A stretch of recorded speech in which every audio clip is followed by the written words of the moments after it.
saya itu salimu. Assalamualaikum warahmatullahi wabarakatuh. Waalaikumsalam warahmatullahi wabarakatuh. Besok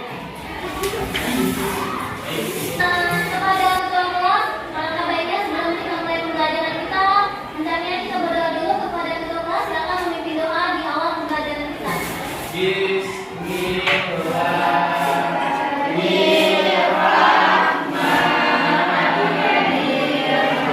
Assalamualaikum warahmatullahi wabarakatuh. Waalaikumsalam warahmatullahi wabarakatuh. Gimana anak ibu hari ini? Sehat semua? Sehat. Alhamdulillah. Oke. Gimana nih pelajaran kita udah di jam terakhir ya? Iya. Ngantuk nggak kalian? Jadi ibu beri semangat dulu ya. Untuk kali ini kita berdiri yuk, kita melakukan ice breaking. Ayo kita berdiri semua. Biar semangat lagi ya.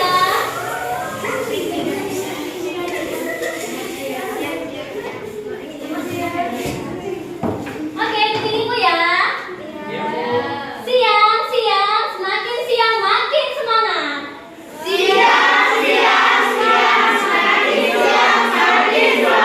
Ulangin lagi ya, yuk. Siang, siang, siang makin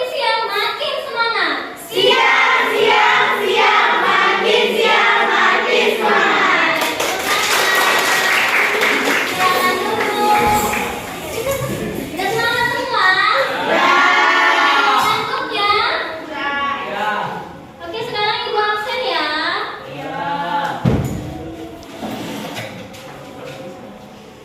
Oke, ibu absen ya.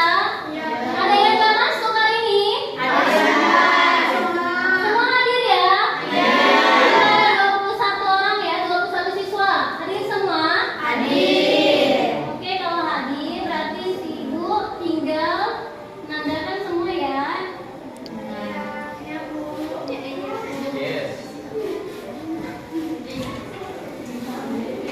Oke, anak ibu, pada pembelajaran hari ini ibu akan kontak waktu kalian selama 45 menit ya. Jadi ibu harapkan kalian tolong jangan ribut, kemudian fokus karena nanti kita setelah ibu menjelaskan, ibu akan melakukan feedback tanya jawab sama kalian. Jadi ibu mengharapkan kalian itu bisa melakukan pertanyaan atau menjawab pertanyaan dari kawan-kawan kalian ya. Oke, hari ini ibu belajar menggunakan model problem-based learning. Yang mana model ini adalah menekankan pada permasalahan. Jadi nanti di dalam teori kita ini, di dalam kompetensi yang akan kita capai, kalian harus menemukan suatu masalah dan menyelesaikannya. Jadi ibu mengharapkan kalian itu harus lebih kritis, lebih teliti lagi, sehingga tugas-tugas yang ibu berikan kalian bisa menjawabnya dengan baik. Sampai di sini mengerti? Oke, minggu lalu sudah memberikan pembelajaran ini di Google Room kalian. Ini adalah pembelajaran pertama kita di kebutuhan dasar manusia. Harapan ibu kalian itu membaca apa yang sudah ibu sampaikan, apa yang sudah ibu berikan di Google Room, sehingga hari ini ibu menyampaikan di pembelajaran hari ini sudah masuk di dalam hati kalian gitu. Tinggal kalian tanya apa yang tidak kalian mengerti. Sampai di sini kemarin ada yang sudah membaca materi yang sudah ibu sampaikan terlebih dahulu di Google Room kalian? Ada yang mau ditanyakan? Siapa yang mau bertanya? Sebelum bertanya, dibiasakan katakan ya anak ibu ya.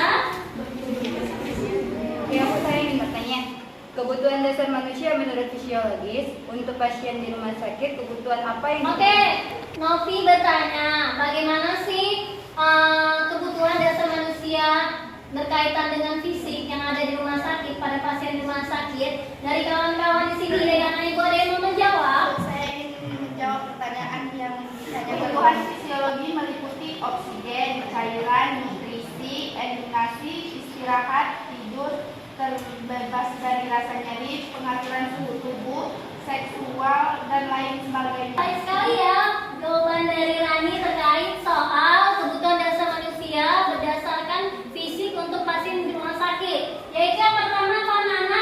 Oksigen.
kebutuhan dasar manusia berdasarkan fisiologis, rasa aman dan tentram, cinta dan kasih sayang, penghargaan dan aktualisasi diri.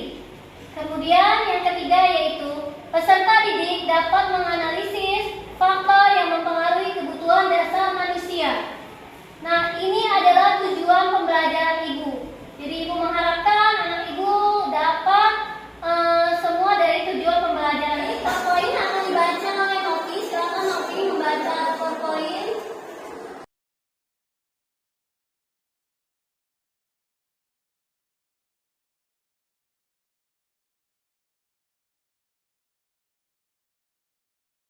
Kebutuhan dasar manusia menurut Maslow mengatur kebutuhan dasar ke dalam 5 tingkatan, yaitu 1. Kebutuhan fisiologi atau kebutuhan paling dasar, meliputi A. Makanan, B. Minuman, C. Oksigen, D. Cairan, E. Nutrisi, F. Temperatur, G. Eliminasi, H. Tempat tinggal, I.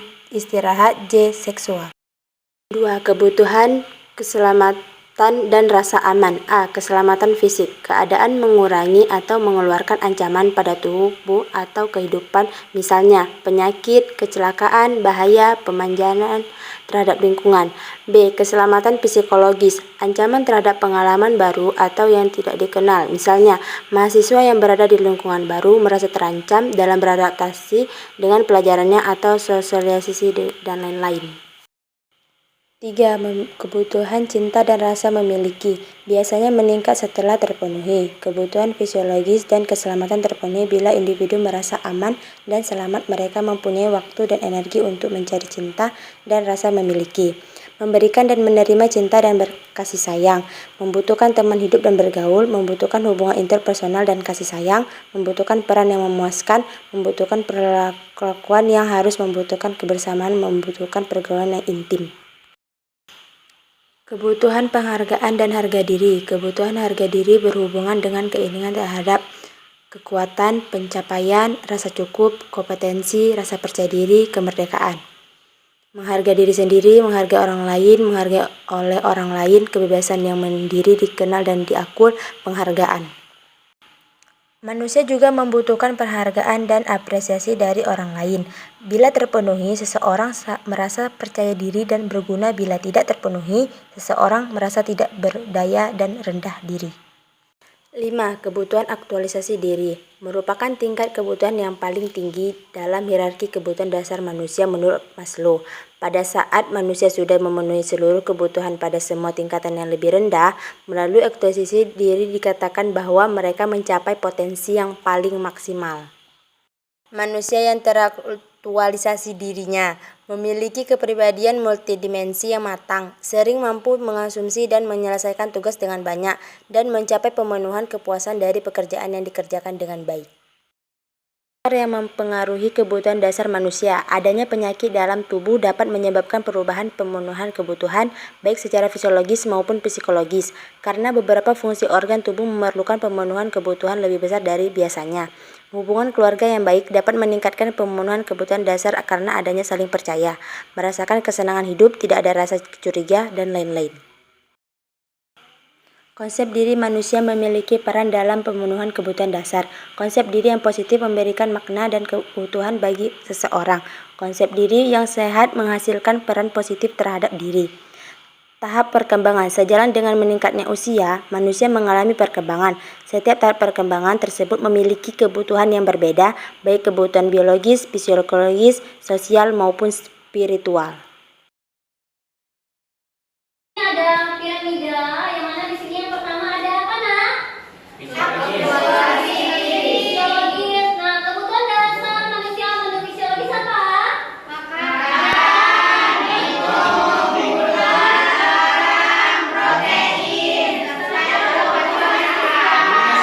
Oke, baik ya. Berarti sampai di fisiologis ini mengerti? Ada yang mau ditanyakan?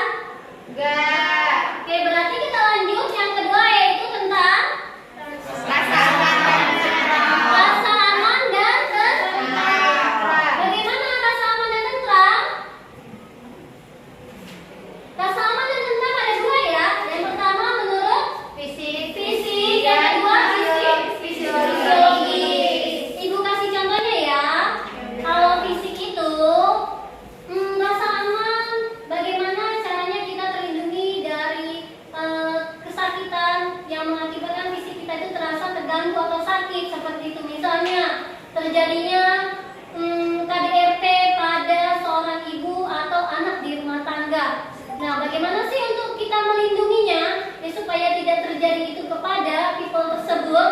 Nah, sekarang apabila ada kalian melihat tetangga kalian orang tuanya memukuli anaknya yang memang masih kecil, masih TK atau SD atau masih umur 2 sampai 5 tahun yang memang kelewatan, jahat nggak sih tuh orang tuanya seperti itu? Sayang nggak sih kita tengok anak itu? Bagaimana sih kita mengamani, menolong anak itu biar anak itu merasa aman, tentram sehingga tidak dipukuli sama orang tuanya? Yaitu sekarang ada pemberdayaan perempuan dan anak. Kalian bisa melaporkan tindakan seperti itu ke kantor pemberdayaan perempuan dan anak sehingga anak itu nanti dijemput, dilindungi dan orang tuanya itu dipanggil. Kenapa sih bisa terjadi seperti ini, seperti itu? Nah, kita yang melaporkan itu tidak akan dikasih tahu, jadi silent. Siapa yang melaporkan itu tidak akan dikasih tahu, jadi kalian aman. Biasanya orang tua yang memukuli anaknya seperti itu biasanya dia ada masalah samping yang lain sehingga imbasnya ke anak, kayak gitu ya? Iya, orang tua kalian gitu ya? Mama nih ya, ibu di rumah ya? Cabai mahal marah ke kalian ya? Ya mau lah, biasa kan ibu itu kan agak stres sedikit untuk makan, biaya yang ada di rumah sehingga imbasnya ke kalian. Tapi ini kalau anak kecil kan sayang seperti itu, ya? Nah, sampai di sini mengerti tentang fisik ya. Kita bagaimana caranya itu melindungi diri kita dari kesakitan seperti dipukul atau terjadinya kecelakaan dan lain sebagainya ya. Kemudian yang kedua psikologis, yaitu kita melindungi diri kita dari psikologis yang mana contohnya seperti apa? Pembulian di sekolah, kemudian pelecehan seksual. Nah, itu kan kena psikologis kita bisa trauma seperti itu. Banyak ya anak kecil yang masih kecil kena korban pelecehan seksual. Nah, dia bisa trauma sampai besar. Nah, bagaimana kita melindungi itu? Nah, makanya kita harus memberikan info-info itu kepada orang lain atau kepada adik kita. Kalau ada orang-orang yang melakukan pelecehan seperti itu harus dilaporkan, jangan diam saja seperti itu. Sampai sini mengerti tentang rasa aman dan tentram? Udah ngerti anak ibu? Ada yang mau ditanyakan?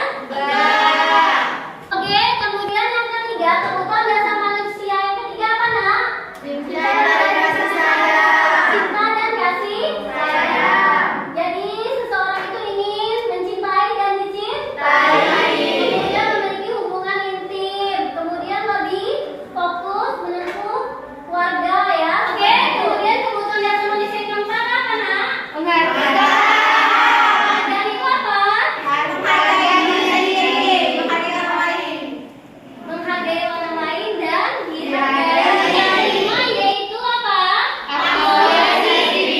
Nah, aktualisasi ini adalah yang paling teratas ya. Dia ketika kita sudah mencapai fisiologis, rasa aman dan tentram, cinta dan kasih sayang, penghargaan, baru aktualisasi diri. Kita sudah dapat semuanya, baru kita mendapatkan aktualisasi diri, yaitu pencapaian yang paling atas yang memang sudah kita raih dari yang bawah yang tadi seperti itu. Oke, sekarang kita masuk selanjutnya yaitu tentang faktor-faktor yang mempengaruhi kebutuhan dasar manusia. Yang pertama, kenapa? Adanya penyakit. Yang kedua, keluarga. Yang ketiga, kondisi diri. Yang keempat,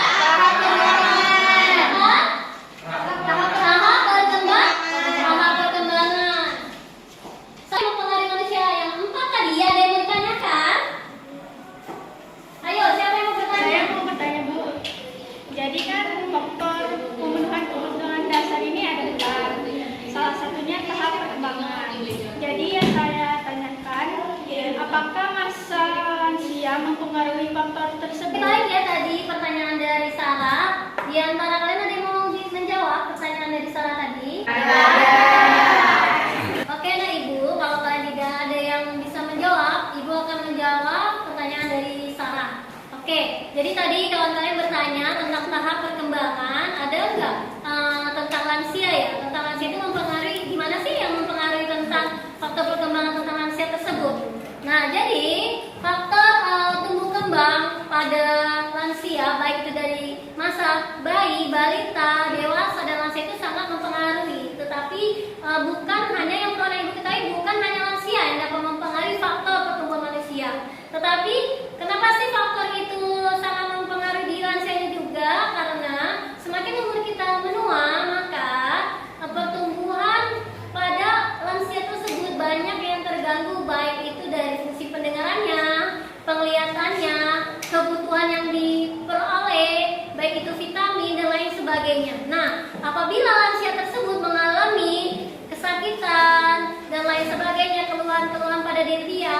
otomatis kita harus mengobatinya, harus pergi berobat, dan asupan yang tadinya sekian persen sehingga perlu banyak. Kalau sudah lansia itu sakit tulang, maka kita harus menambah asupan vitaminnya seperti vitamin tulang. Oh, matanya sudah tidak nampak lagi, maka kita harus menambah lagi untuk vitamin matanya. Kemudian pola istirahatnya dan bagaimana cara mengelola psikologis dalam tubuhnya. Karena ketika kita menua nanti, ketika kita lansia, maka kita akan lebih cepat tersinggung, lebih cepat cemas, sedih, dan lain sebagainya. Jadi sudah jelas kebutuhan dasar manusianya itu banyak yang berubah dan harus banyak yang dipenuhi ketika kita lansia. Sampai di sini mengerti? Oke, siapa lagi yang mau bertanya? Saya punya bertanya. Kenapa konsep diri termasuk ke dalam faktor yang mempengaruhi pemenuhan kebutuhan dasar manusia? Oke, tadi pertanyaan dari dia bagus ya, yaitu tentang konsep diri. Oke, gua akan menjawab pertanyaan dari dia, yaitu mengapa konsep diri termasuk ke dalam faktor-faktor yang mempengaruhi kebutuhan dasar manusia. Nah, kita harus memiliki konsep diri kita berpikir positif. Kalau kita tidak berpikir positif, maka akan mempengaruhi psikologis kita. Apabila kita berpikir negatif terhadap orang lain, maka yang akan susah itu diri kita berpikir. Kita lihat orang senang kita susah, lihat orang bahagia kita susah, maka akan psikologis kita yang terganggu. Maka nanti ujung-ujungnya harus kita terapi ke psikolog ya, untuk memperbaiki pola pikir kita. Karena kita harus lebih baik itu berpikir positif untuk orang lain, sehingga respon tubuh kita pun baik. Oke, sampai di sini ngerti ya? Baik ya. Nah, Ibu sekarang membagikan lembar kerja kalian yang mana nanti tolong kalian diskusikan, kalian analisis tentang soal yang Ibu berikan, nanti kalian jawab. Ini karena waktu tidak cukup, maka nanti akan dikumpul ya. Nanti tolong kalian kirim ke Google Room kita. Paling lama jam 10 malam Ibu tunggu. Coba dilihat soalnya gimana. Kalian lihat dulu, ada yang mau ditanyakan sama Ibu terkait soal yang sudah Ibu berikan. Tolong didiskusikan. Kalian bacakan masalah yang ada di dalam kasus di dalam lembar yang telah Ibu berikan. Mengerti tentang soalnya? Baik, di situ ada kasus COVID-19 di mana kalian harus mencari kebutuhan dasar manusia yang ada masalah di dalam COVID-19 itu. Di bawah ada tabel, jadi kalian isi di dalam tabel tersebut, kemudian nama-namanya jangan lupa kalian masukkan ya. Oke, baik ya, pembelajaran kita sudah selesai, diberikan materinya. Sekarang Ibu mau siapa yang mau menentukan pelajaran kita hari ini? Ayo, angkat tangan. Saya ingin mengumpulkan pembelajaran kita hari ini tentang teori Maslow. Teori Maslow itu ada 5, yaitu kebutuhan fisiologis, kebutuhan rasa aman dan keamanan, kebutuhan sosial, kebutuhan ego, dan akualitas hidup. Dan faktor-faktornya tadi terdiri dari penyakit, konsep diri, hubungan keluarga, dan tahap perkembangan. Baiklah, Ibu akan kembali melantunkan untuk pembelajaran kita hari ini, yaitu yang pertama, kebutuhan dasar manusia ada 5. Yang pertama apa, Nak? Fisiologis, kemudian kebutuhan rasa aman dan keamanan. Kemudian yang ketiga, kebutuhan kasih sayang, kemudian kemudian lain akualitas. Oke, kemudian faktor-faktor yang mempengaruhi kebutuhan dasar manusia adalah apa? Banyak. Yang kedua, hubungan. Yang ketiga, konsep. Yang keempat, tahap perkembangan. Nah, oke. Terima kasih. Kemudian sampai di sini, siapa yang mau merefleksikan pelajaran kita hari ini? Yang ingin merefleksikan pembelajaran kita hari ini. Ya, silakan malah. Jadi yang pertama itu siswa dapat menganalisis teori kebutuhan dasar manusia. Yang kedua, peserta didik dapat memahami kebutuhan dasar fisiologis. Yang ketiga, peserta didik menganalisis mempengaruhi kebutuhan dasar manusia. Baik ya, refleksi pembelajaran